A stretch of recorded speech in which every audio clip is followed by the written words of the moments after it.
Your final score from the WEC as North Alabama, they defeat NJIT by a score of 57-55.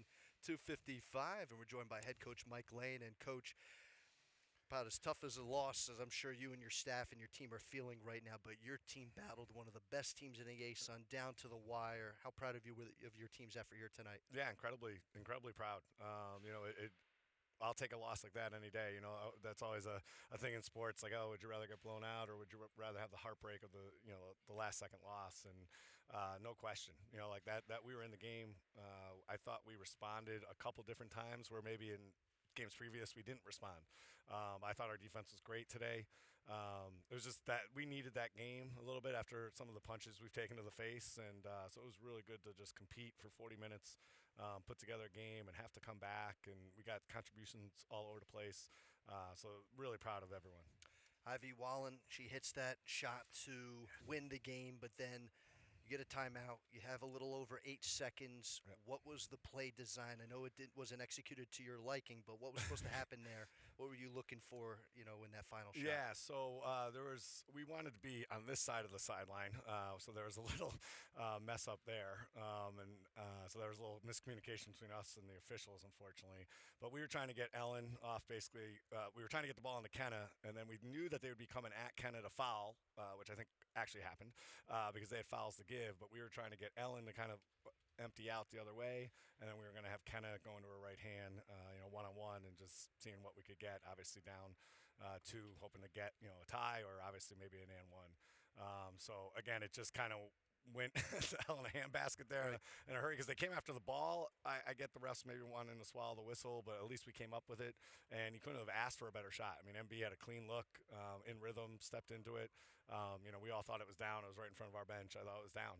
So we'll take that shot. Not exactly what we drew up, but a great look. Now, you only took 37 shots. You cancel that out in a sense of with 24 turnovers, but you were a lot more efficient from the field shooting than North Alabama. So, you would like to have seen more offensive looks, but you still found a way to make those shots when necessary. So how do you build upon trying to get more shots out of your team, even despite being pretty efficient overall here this evening? Yeah, the first half, the 15 turnovers were, just really bad. Obviously, that was a big talking point at halftime. That's just a ridiculous pace of turnovers. And I know we don't have Maddie on the floor, but that can't be an excuse this late. I thought we had we're trying to go high-low a couple times there in the first half, and we're throwing it to a guard who's covered. So we just kind of got out of character a little bit late in that half, and we gave them way too many. But we only had 9 turnovers in the second half, which is not a great number either. Right. That's not the pace, but it's a better pace than 15. But you saw when we had more possessions, I thought we were really good. And I think the girls are going to see we just were trying to pound it inside. I didn't think they guarded down there very well, and whether it was Kenna, whether it was Danny, whether it was MB, trying to get all our kids down there with some touches, and I thought we just executed that really well, and we didn't go 3 crazy, but we took them when we had them. And so, really proud of them, and they stood with it. We had some of those long, late possessions that we scored late without having to pull the ball out into a ball screen. So that's what we've been kind of working on. The message I had, obviously a tough loss. We're proud of it. We don't really like moral victories, obviously, as a coach, but I thought there was growth, and I thought there was a lot of maturity tonight.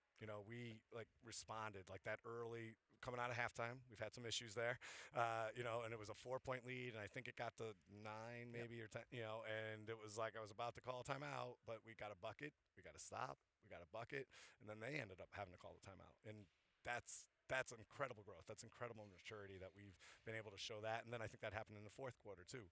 They started to kind of separate themselves from us, but then Danny, had a big drive. Ellyn had the 3. Like, we just kind of stayed with it, and we got stops when we needed them, and we got buckets when we needed them. It's not that hard. No, not at all. I mean, you make it sound so easy. So, but like you're right, though, certainly moments to grow upon. You probably saw some, growth, especially from Sam and from Kennedy, even though they didn't, not from an offensive, just assist, defense. Yep. So with all that being said, and I know you don't believe in moral victories, but there's got to be some positivity walking away, because now with Jacksonville coming into town on Saturday, and they're a team that could certainly score if things are feeling good. So how do you take what you experienced here tonight and get yourself ready for Saturday against Jacksonville. Well, I told them I think our girls are ready for that off day tomorrow, and that's what they've earned. That it's been a stretch, and first half through the league hasn't gone the way we wanted it. But I told them I can't wait to get to practice on Wednesday because of that type of game, and I think everybody like they get it. Like I think there was a lot of the vision that we've been selling. There was a little bit more buy-in. They had to see it happen. They had to see it happen against a good opponent. So I think they understood, like, if we can just continue to run what we're running, if we can cut down on the turnovers, we can be really efficient offensively. We got kids who can score, but you can't give the ball to the other team. That's a problem. Well, hopefully, you guys continue to work on that. But as always, Coach, thanks for stopping by, and have a good week of practice, and we'll see you again on Saturday. Yeah, we can't wait for the weekend. Thanks, Absolutely. Mike. All right, that's head coach Mike Lane.